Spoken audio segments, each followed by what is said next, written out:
All right, guys, so today is your last, lesson before your quiz for you to be taking on Monday. And this last lesson is over factoring trinomials like what we did the other day, but this time instead of a not equaling 1, we're going to look at what happens when a does equal 1. Before we do that, I want to kind of show you this as a refresher. Okay, I told you in the last video when I had this up to make sure you take a picture, a screenshot, write it down because you're going to want it. So I have it here again, even bigger. Screenshot this, take a picture of it, write it down because these are going to help you. So basically what it tells you, if you have a trinomial where you have a positive b and a positive c, your two factors, when you go through the factoring process, are going to be positive numbers. Both of them will be positive. For this one, if you have a negative b value and a positive c value, both of the factors are going to be negative. Because in order to get a positive number but something negative, when you add them together, they both have to be negative. And then we have a situation where b is positive and c is negative. So if this happens, the smaller number is going to be negative, the bigger number will be positive. So this will be the small number, this will be the big number. And then if they're both negative, so b is negative and c is negative, the smaller number is going to be positive and the bigger number is going to be negative. So again, I have this up here because I want you to have this down. This is going to help you before we go on to what we're doing today. So again, pause the video, whatever you need to do, write these down. Okay, so now we're going to take a look at our lesson for today, which is factoring when a equals 1.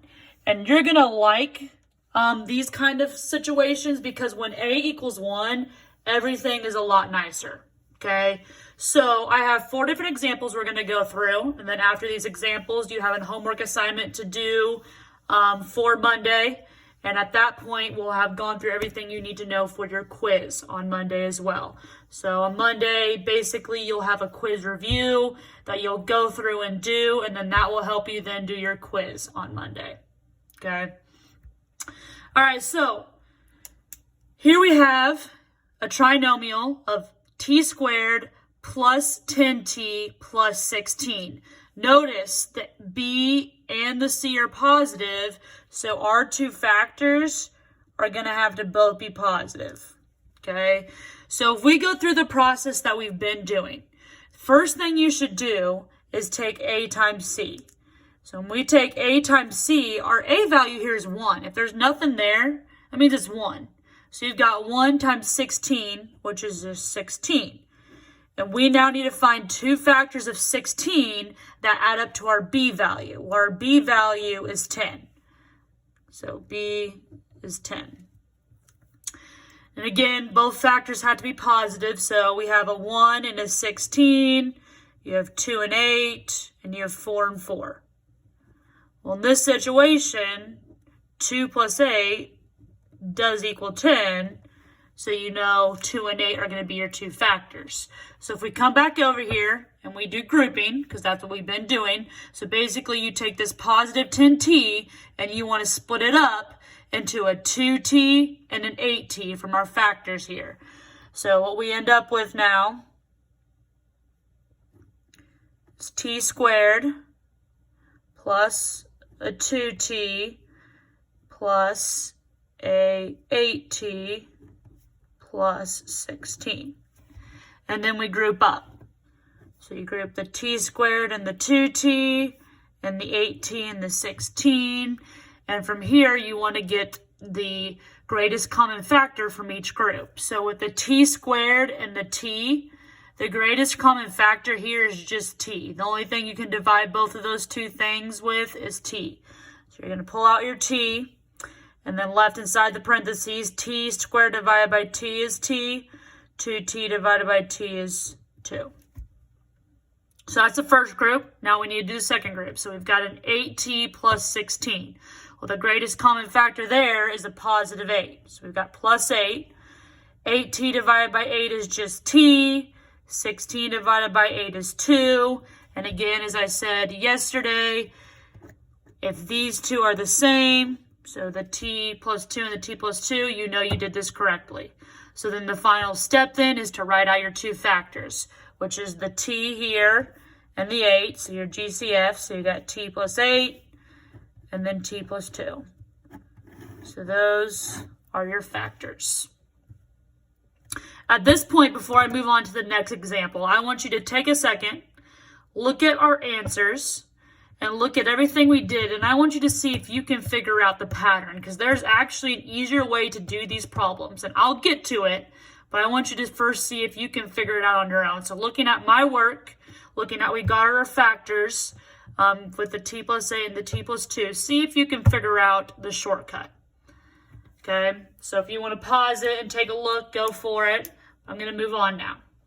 So I'm going to do the same process again with this next example. And while I'm doing this next example, see if you can get the shortcut.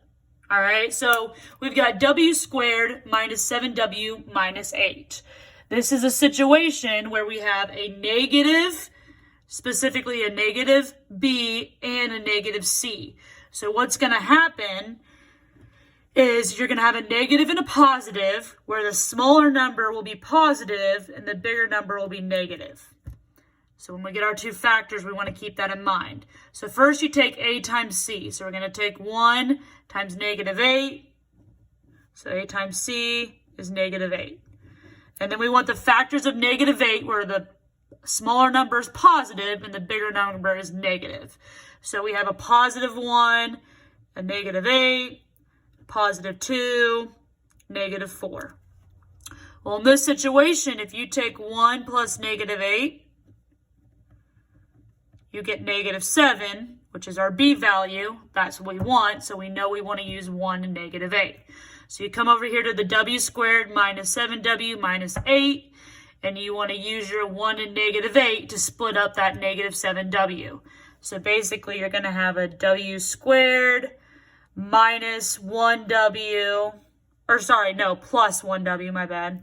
So plus w minus an 8w minus 8. Okay, now we group. So we group our w squared and our w and our negative 8w and our negative 8. The GCF of w squared and w is just w. So we're going to take out a w, and left hand side is w plus 1, because w squared divided by w is w, and w divided by w is just 1. And then the GCF here with this negative 8w and the negative 8 is negative 8. Left hand side, your parentheses, negative 8 divided by negative 8 is just a w. And then a positive 1 when you take negative 8 divided by negative 8. So you've got the same factors in your parentheses, so you know you did it correctly. So your two factors are w minus 8 and w plus 1. So at this moment, once again, see if you can see the trick, if you can see the easier way to do these problems, because there is a more simpler way. So again, I'll give you one more second to see if you can see it on your own. If not, I'm going to tell you. So if you want to pause it and try to figure it out, go for it. I'm going to tell you right now. Notice our final answer, guys, the w minus 8 and the w plus 1. This negative 8 and this positive 1 should look very, very familiar. Well, if you go over to where we take a times c and find our factors that add up to that negative 7w, the factors you come up with, this 1 and this negative 8, are always going to end up in these two binomials. So we've got the w minus 8 and the w plus 1. Well, that comes straight from what we get when we take a times c and find the factors that add up to negative 7. So the trick here, guys, is you don't have to do grouping. The trick is, if you're just given w squared minus 7w minus 8, so a is 1, that means you just have to find two factors of negative 8 that when you add them together give you a negative 7. When you get those two factors, you can just write them down in your binomial.